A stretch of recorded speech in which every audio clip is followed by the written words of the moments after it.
Morning. Thanks so much for being here. I'm Ryan, campus pastor of our Akron East Campus, Grace Church. And if we haven't met yet, love to meet you, maybe hear how you made your way to Grace today.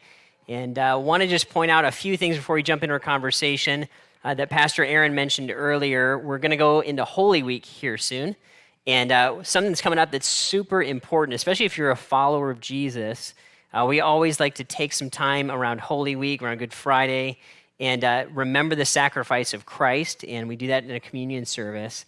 And usually it's a pretty powerful time just for us to kind of recenter on what Jesus has done for us. And if you can make it a point to just be there that night, it's on a Friday night, I think that'll be really, really helpful and kind of refocus us on the things that are most important in our relationship with God. And if you've never experienced communion here at Grace, we practice an ancient form of communion.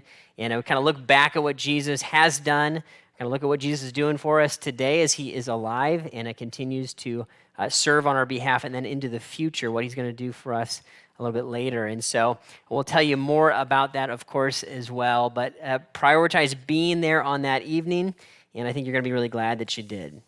Then, of course, Easter morning, we've got going to add another service and make some room for our community. And so if you can do your best, kind of make a plan to do two things. One, if you can come to either the early one or the late one, that would be super helpful if it makes sense for you and your family. And then if you've been thinking about maybe inviting people, inviting neighbors or friends, Easter is, of course, always a great time to do that. And so take advantage of that opportunity. And we'll do our best to kind of make space for everybody. Maybe think about getting here a little bit early if you can. And I want to make sure that we have room for everybody. I think it'll be a lot of fun. But excited about this series we jumped into just a few weeks ago called Extra Life. And really what we said is that kind of just like our buddy Barry here, it's pretty common. We're going to get kind of ran over by life at some point. We're going to get hit and hurt and kind of lose some of the vitality, the energy, and the focus of life that we tend to cling on to. When that happens, not so much if, but when that happens, we have to kind of work to get the extra life back. How do I kind of go out of my way, just like the video game, to go back and get extra life? And we said that that's actually what Jesus wants for us.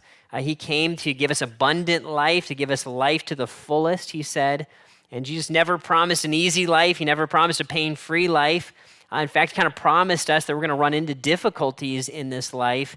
And in the midst of that difficulty, he promised to be able to find purpose and peace, even joy in the thick of difficulties, kind of that extra life that we long for.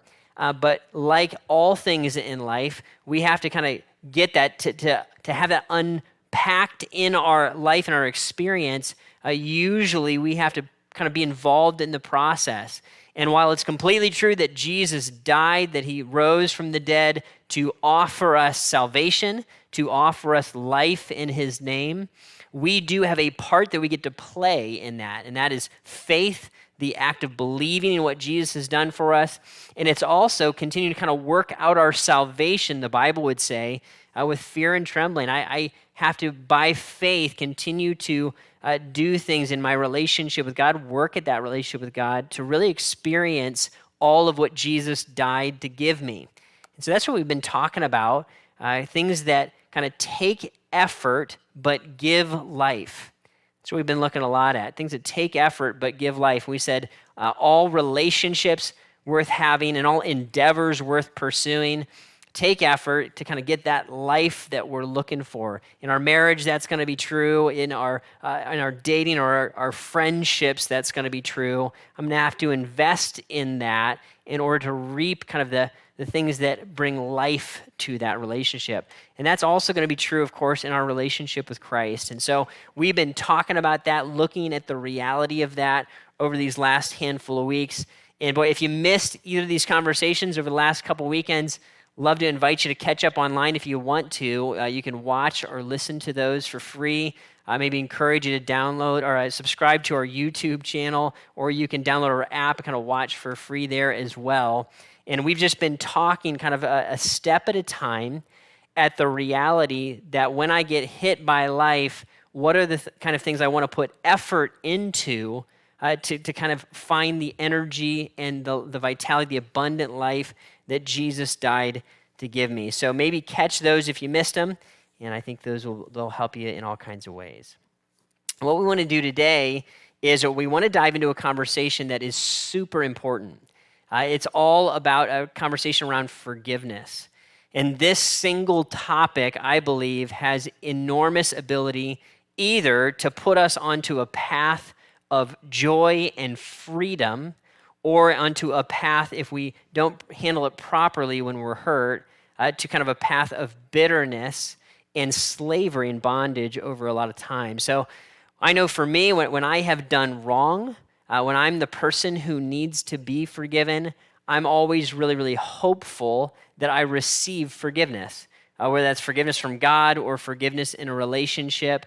When I've done wrong and I know that I've done wrong, and now I'm kind of at the mercy of the person that maybe I'm confessing to, I really hope to find forgiveness when I need it. I think we're all that way. We kind of know what we've gone through. We know that we did wrong. And we know that when we come to Jesus, at least I hope that you know that. If you're here today, maybe this is new information, that you can find forgiveness no matter where you've been or what you've done or who you've hurt or how you've wronged. Forgiveness is available today. That's a beautiful thing.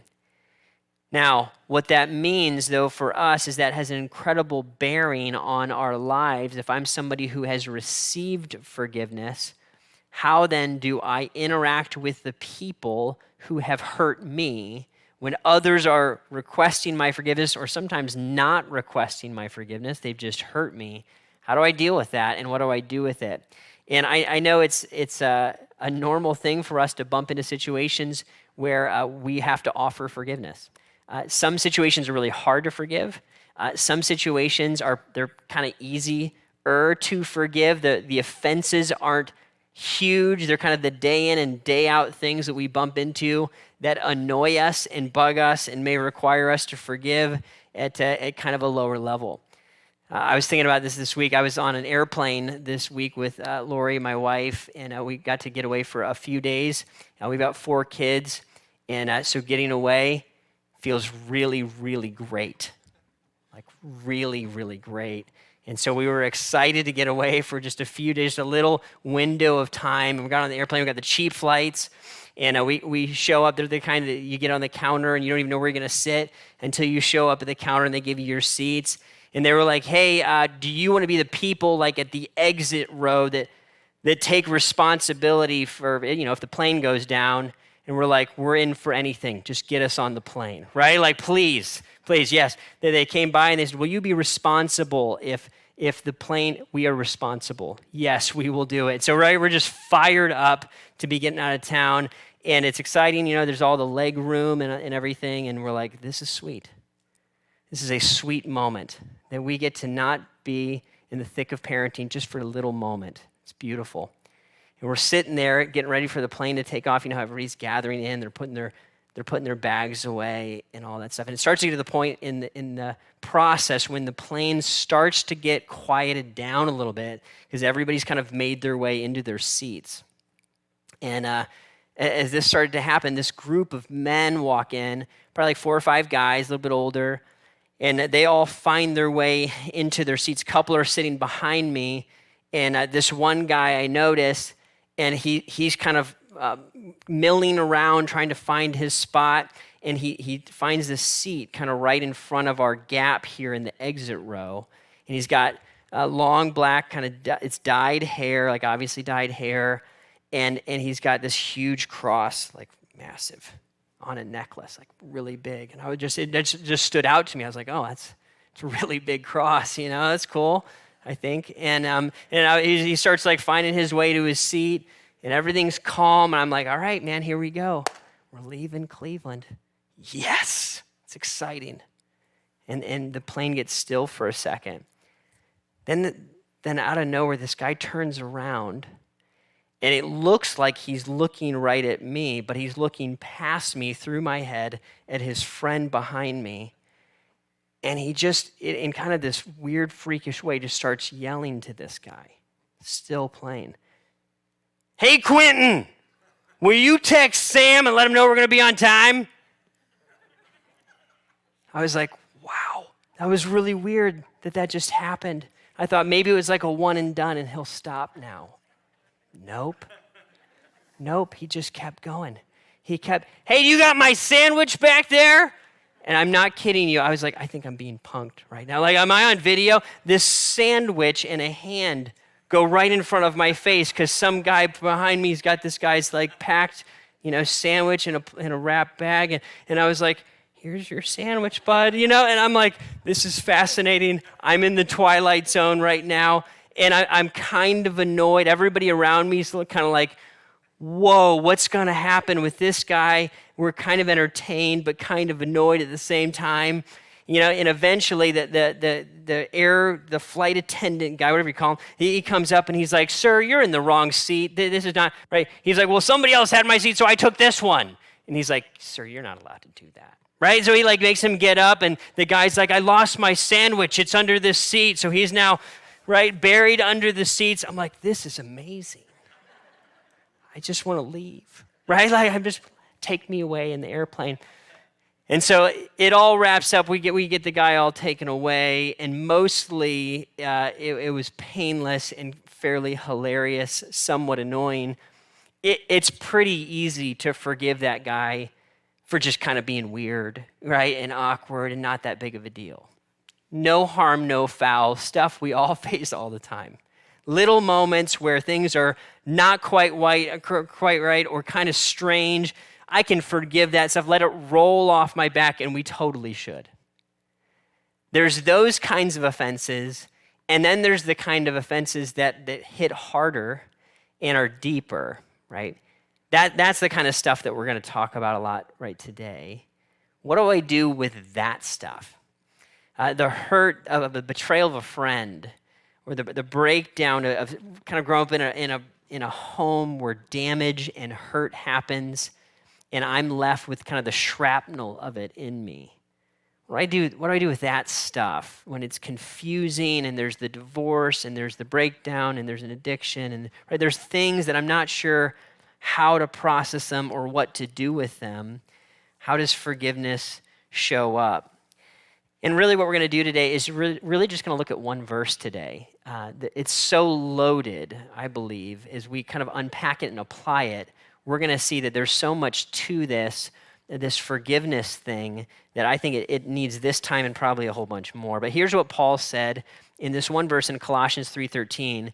This first part, I think, applies to kind of our everyday interactions. Bear with each other. Bear with each other. Right? Kind of put up with each other. Bear with each other's idiosyncrasies and the ways that we bother each other, and bear with each other and forgive each other. And if anyone has a grievance against someone, forgive as the Lord forgave you. If there's a grievance against someone, he says, forgive as the Lord forgave you. This is a big sentence right here. We will look at the reality of what Jesus has forgiven us from. The kind of forgiveness that's on the table today, maybe if you're investigating it, is that anything, any darkness of our heart, any word spoken hurtfully, and any motive that would drive us to evil, any selfish ambition that causes us to step on people, any lust that is acted on in heart or in mind or in life, all of that is forgiven completely. It's all available that the Lord would forgive deeply and completely, and to know that that forgiveness is available to me and to you is enormous, and it's amazing. And it's extremely challenging when I hear it and I receive it, that Paul's telling me, God's telling me right through his word, that I need to offer to others what has been offered to me, that I need to forgive as I have been forgiven. That feels like a very challenging thing to do. Not challenging in the easy ones, like we mentioned, challenging in the hard ones that maybe have affected us in a deep, deep way. Right? So that's the question, is how do we do that? What does that look like? What is forgiveness? What isn't it? Because in my conversations, I tend to find one of two extremes when it comes to how people respond with forgiving. One is, I'm never going to do that. I'm not going to forgive them. You don't know how they hurt me. right? It's kind of a staunch position of there's no possible way. The other response I tend to see quite a bit is kind of I forgave. I totally forgave them. It's just a breezing through of forgiveness. Oh yeah, I'm sure I'm a Christ follower. I forgave them. I go to church. I forgave them. Oh, that was years ago. I forgave them. And what we're going to see today is really neither of these responses can really make sense to a follower of Jesus, and really neither of these lead to a true freedom. And here's what we're going to dive into as we start to unpack it. I want to walk through what forgiveness is and what it isn't, and kind of break that down in some detail. So here's the first one. Forgiveness is not downplaying the sins of others. Forgiveness is not downplaying the sins of others. See, God does not do that with us. He doesn't downplay our sin. He doesn't look at it and wink and nod and say it's not that big of a deal, or you were tired or hungry, right? Of course you do evil things when you're hungry. Everybody does, right? He doesn't look at us and say that. He allows our actions to be what they really are, the full weight of it. And then he decides to forgive that thing fully. And what he's asking us to do, in essence, is to say, I don't want you to minimize or to downplay the sin of other people. I don't want you to look at others and say, you know what, their life was really hard. So it's not that big of a deal. It's didn't really affect me that much. It wasn't really sin. It was just a mistake. He doesn't, right? We're not called to downplay the sin of others. We kind of let it be what it is. And that's really important. It's important in our relationship with God. It's important in our relationship with people. Is it really did hurt. It really was wrong. It really was sin. Now what? Right? Now what do we do with that? I want to make sure I know forgiveness is not downplaying the sins of others. It's not whitewashing something. Here's what I do want to recognize. Forgiveness is this. It's loving people in spite of their sin. Loving people in spite of their sin. This is what God has chosen to do with you and I. He knows everything we've ever done. Absolutely all of it. Which is sobering. It's frightening to think that God knows all of my motivations. He knows all of my thoughts, and yet he has consciously chosen to love me. And he's chosen to love you. What an awesome gift. He's saying that's what I want you to do with other people. I want you to love people even though they have hurt you like this.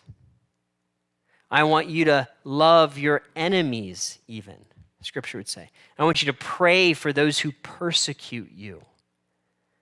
You say, I don't know how to do that. I don't have it in me, in my human strength to pull that off. Right. The love that we have been shown, the love that we've been given, gives us the ability to love as we have been loved. It's the only way I know how to do it. That I can make a conscious choice to love people in spite of what they have done. Does not mean that I need to trust people. It does not mean that I immediately need to put them back into the same position maybe that they held or wanted to have held in my life.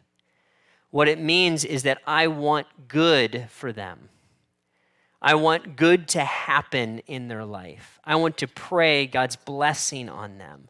I want them to experience and know the grace of God. I want to love people in spite of sin, right? So I don't downplay it. I let it be what it is, and I choose to love people in spite of it. Here's the next one.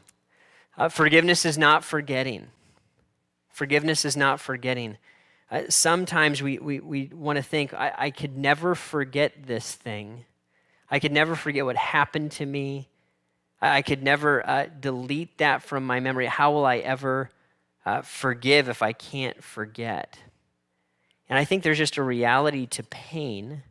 If you haven't forgiven, or if I haven't forgiven, I know this is how this works. It works this way in my life. I bet it works this way in yours. If you've been betrayed, or you've been hurt, or there's been bad news of somebody's decision and it has an impact on your life, I bet that moment or that comment or that environment in your memory is crystal clear. I bet you're able to remember it with kind of vivid color, so to say. The pain of our lives gets kind of embedded and burnt into us, and it's hard to forget that. And in our humanity, I'm not sure that it's something that's going to happen automatically or maybe even ever. We're not required to forget before we forgive. Even God himself says, right, he'll forget our sin. What he means is he won't hold it against us anymore. It's not that he deletes the knowledge of what we've done. It's that we're not on the hook for it anymore. And here's what, at least this is how it's worked for me. When I have forgiven, what I've noticed is that the memories become less vivid and less painful over time. Do I ever forget them? Not totally. But man, the rawness of that wound, some of that goes away and it begins to heal. I don't forget. Forgiveness is not forgetting. Forgiveness is relinquishing my right to revenge or judgment. Forgiveness is relinquishing my right to revenge or judgment. I don't know how you respond when you are hurt. For me, when I'm hurt, I want to fight you. Okay, that's kind of my gut response. Oh, it's going to go like that? Let's burn it to the ground, right? We're going to take it to the mat. And you just waged war on me. Now I'm in the war. That's my human natural response. I bet some of you are like that, and you're like, yeah, that's right. And some of you you're like, I just want to run away. I want to get out of this. I want to fight or flee. Some of us get frozen, right? But one of those responses, probably we're going to land somewhere in the mix of that. what God is asking of us is he's saying, hey, vengeance is mine. I'm the only one who can accurately read the situation. I'm the only one who totally knows what's going on in this person's life and their heart and your life and your heart and how it all played out. And you have a perspective and they have a perspective, but I'm the only one who sees and knows it. I want you to trust me with vengeance. Put it in my lap. By faith, make a choice to say, I'm not going to pursue that. I'm going to trust you with that one. And that is a scary thing to do if you are used to being a survivor that fights their way through life, or even somebody who runs away and says, I'm going to cut myself off from people in self-protection mode. I'm relinquishing my right to revenge or judgment. Why? I'm choosing to love people in spite of their sin. I want their best. I don't want to destroy them. I'm going to choose not to hold them in contempt and in judgment. Forgiveness is not downplaying the sins of others, not forgetting. It's also not being a doormat. It's also not being a doormat. When we talk about forgiveness, we are not saying that God is asking us to stay in an abusive situation. Forgiveness is not saying that I need to even always reconcile a relationship. Forgiveness is a matter of the heart. It's a heart decision, and it's going to have different ramifications, different effects on the relationship that it has. I am a person made in the image of God. I have the ability to communicate my needs and my thoughts in a loving, respectful, and kind way. I do not have to stay in a situation where I am being used or abused or taken advantage of and not communicating about it. That's not what God's asking you to do. Sometimes we'll say, I'm not forgiving because I can't stay in this situation. Those are two separate things. There's forgiveness from the heart, which happens inside of me. The situation needs to be tackled one case at a time, and it can show up in all kinds of different ways. Here's what I mean. Here's what it should look like. Forgiveness is being open to rebuilding trust with appropriate boundaries. Rebuilding trust with appropriate boundaries. So I want to, in my heart, say, God, I pray and I hope that this person does well. I want to love them in spite of their sin. The damage between us is so great that we've got to put some walls up. I can't be in this situation anymore. It's not good for me. It's probably not good for them. Being taken advantage of or used or abused or hurt. We're going to put boundaries up, and I want to give this person who has hurt me, if it makes sense, if it's not an ex that I'm trying to disconnect from, if it's a person that I could reconcile with and have that be healthy and good, I want to put them in a situation where we could begin to rebuild trust together over time. This is how God interacts with us. He gives us a little and asks us to be faithful with it, and then he gives us more. And then when we're faithful with that, he gives us more. That's how God tends to often work with us. Now, I don't want to be open to rebuilding trust with my ex when, I'm married to somebody else. We're not reconciling that relationship or rekindling something on Facebook. Hear me, don't do that. That would be bad, right? If you got an ex-boyfriend or ex-girlfriend, forgive in the heart and let it go. Right? Do not go refiring old flames that shouldn't be refired. And that's going to be true in certain situations where, we probably can't be in great relationship. And I would just say this, if you wonder or you're not sure, get counsel on it. Ask a trusted spiritual leader on, what should this look like? I'm not sure I'm viewing it appropriately on my own. Sometimes we're in a situation where the person who needs to be forgiven isn't with us anymore. They've passed away.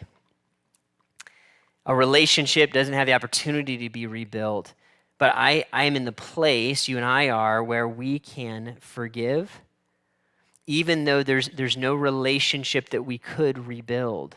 We have the freedom to do all that.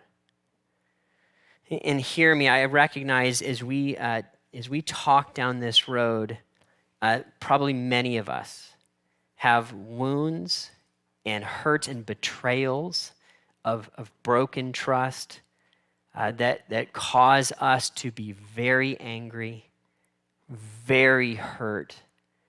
And that's, unfortunately, that's part of our experience on the planet. And I realize that what we're talking about doing is a very difficult thing. It's a very difficult thing. That's why I believe it's supernatural. And we need the help of God with us to move towards forgiveness that is appropriate and God-honoring and that makes some sense. Forgiveness is not any of these things, right? Not downplaying, not forgetting, not being a doormat. Here's the last one. It's also not a feeling. It's also not a feeling. The very nature of being hurt and offended and betrayed puts us in a situation where we're never most likely going to feel like forgiving somebody. It's just probably not going to come up naturally. I'm probably not going to say, you know what, I just feel like forgiving this person who has caused a life-altering wound in me. It's not going to be the case. So I need to recognize, and you need to recognize, that forgiveness isn't a feeling, it's a choice. It's a choice, and that is very, very good news. Because here's the thing. Within the realm of what I'm responsible for, what God has entrusted to me, He's given me thoughts and feelings and decisions that I can make and that you can make, and no one can make them for us. I'm responsible for my choices. No one else is. What's great about that is I have the ability to make a free and real choice to say, I choose to forgive you. The hurt that you've caused in my life and the damage and the shrapnel and even the long-term ramifications of something that happened way back here, I have the freedom and you have the freedom to choose to forgive that person. That is massive, because when I choose to forgive, what I'm doing is I'm saying I'm abandoning the weight and the slavery of bitterness that I'm going to grow into if I don't forgive. I'm choosing to abandon that and to enter into the joy and the freedom and the release of forgiving someone. That is massive. That is massive. And that is completely within our ability to make a decision under God. Forgiveness is a choice. It is not a feeling. I don't feel like forgiving. I don't think you ever will. You don't know what was done. I don't, and I never will. All I know is that there's a God who knows and he sees. He loves and he has compassion for you. He hates what happened. He hates the evil that was done. And he has given you the ability to embrace a gift. And that gift is forgiveness. He's given you the power to do that, and he's given you the freedom of choice to make. And that's 100% in our realm to choose. It's hugely important. Here's the next one. Forgiveness is not automatic. It is not automatic. It doesn't just happen. It doesn't just happen because I'm a follower of Jesus or because I go to the church. It doesn't just happen because we started talking again, even though we weren't for a little bit. It doesn't just happen because a lot of time has passed. Forgiveness is not automatic. And I would say it's not casual. I'm not just going to brush through or blow through forgiveness. And I think I forgave. If you have to ask that or say it that way, I'm not sure you did it.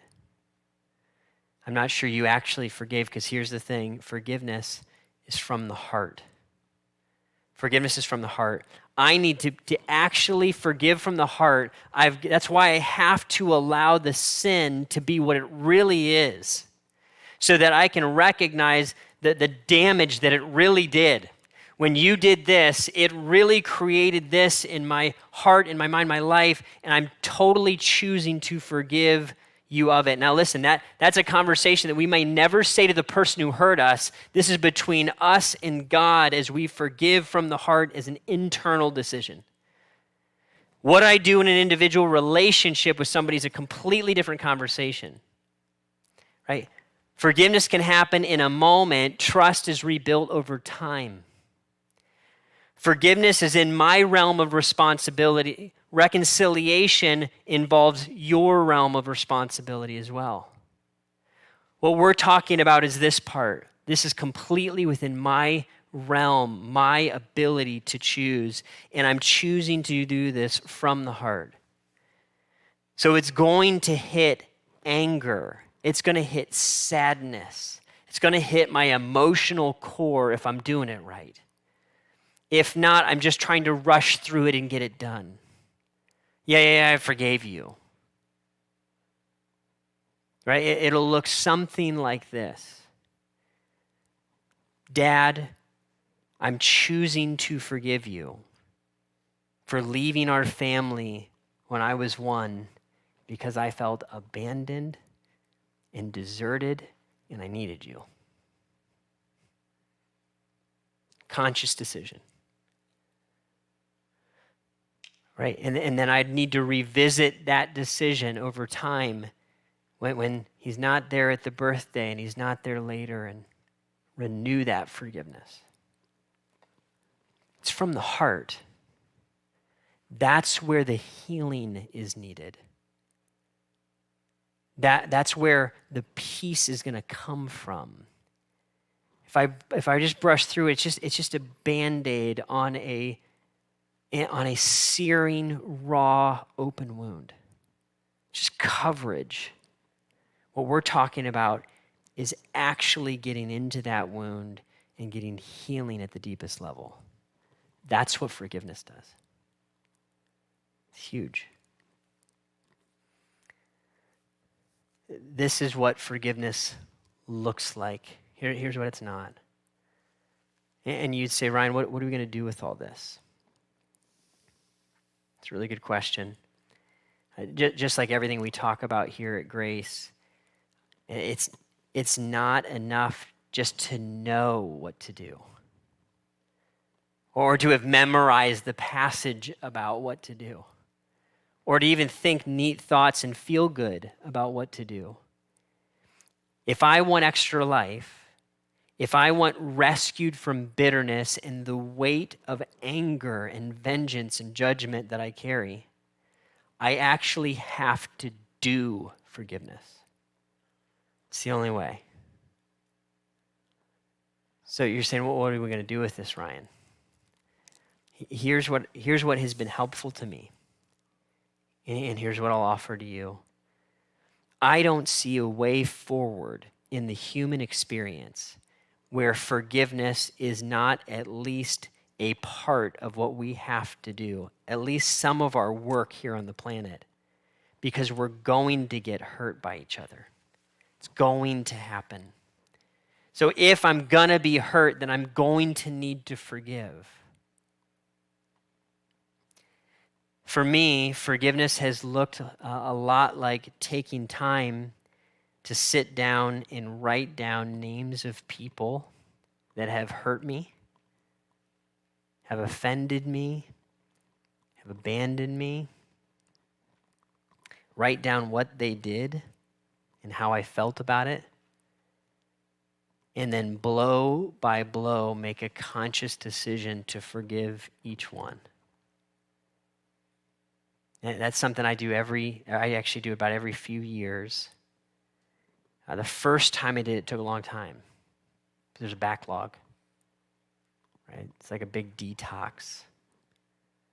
And then every handful of years that I stop and just take the time to do it, it's kind of like a refresh.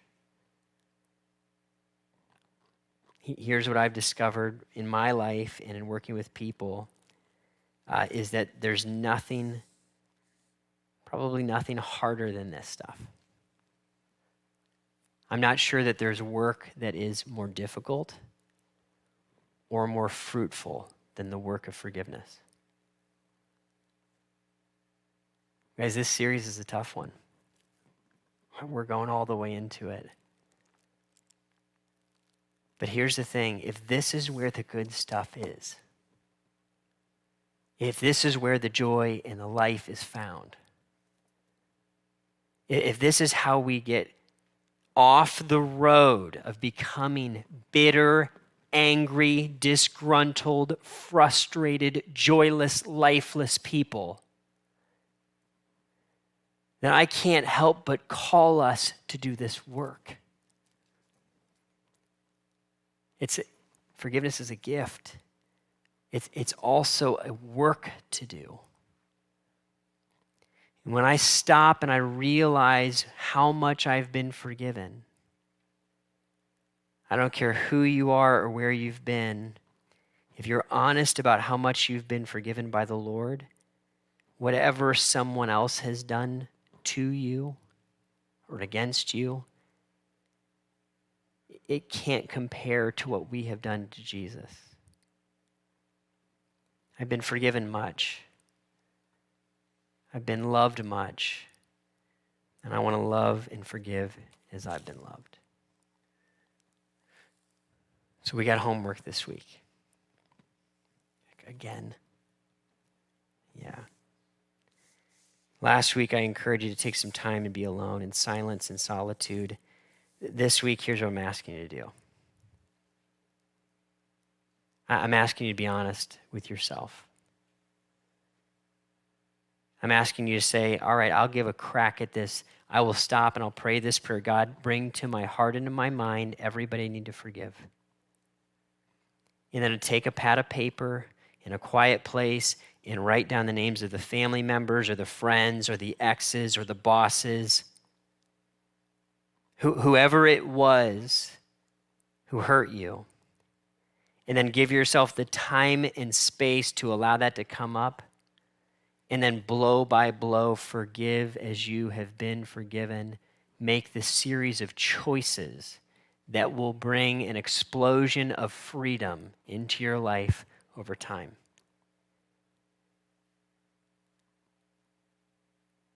Here's the thing. A chunk of you will hear this conversation and you'll walk away and you won't do anything. I know that. Some of you will do it. And you'll be like the lady that ran into me in the hallway out here with tears in her eyes. And she said, it's so important that people hear what you are talking about today, Ryan. Because I've needed to do this work. And when I did it, when I wrote the letter to my dad who had died and I forgave him, it unlocked something in me. I said, yes, that's it. That's what I want. That's what I want personally. It's what I want for you. And if it causes some pain and difficulty, in my view, it's worth it. If it causes some effort, it's worth it. Why? It's going to give you life. That's what Jesus died to give us. And I don't think you should be willing to surrender anything that Jesus died to give you. Cling to it and do the work of it. I would encourage you, I'd ask you, I'd challenge you to do it this week. Make the space. Find the time. Do the work. Why? Because you have been forgiven much. And there's much to forgive. There's life to be found. The band comes up. Would you pray with me? Close our time here together.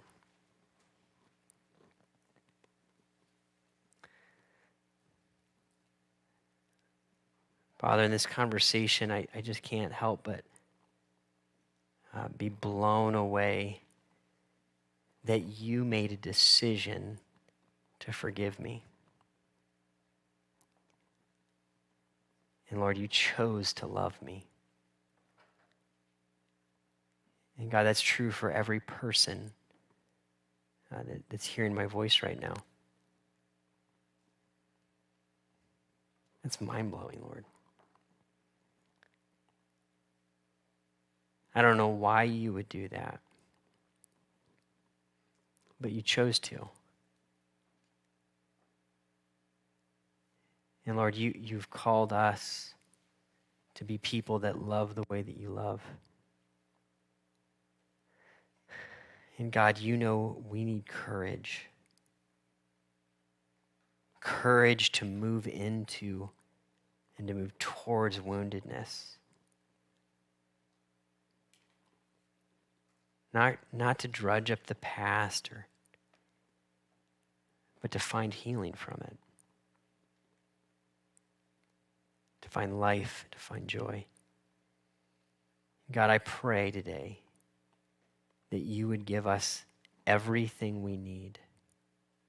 The conviction, the courage, the urgency to do this work. That we might enjoy you and enjoy the life you came to give us. It's all because of you, Christ. Would you meet us here, even now?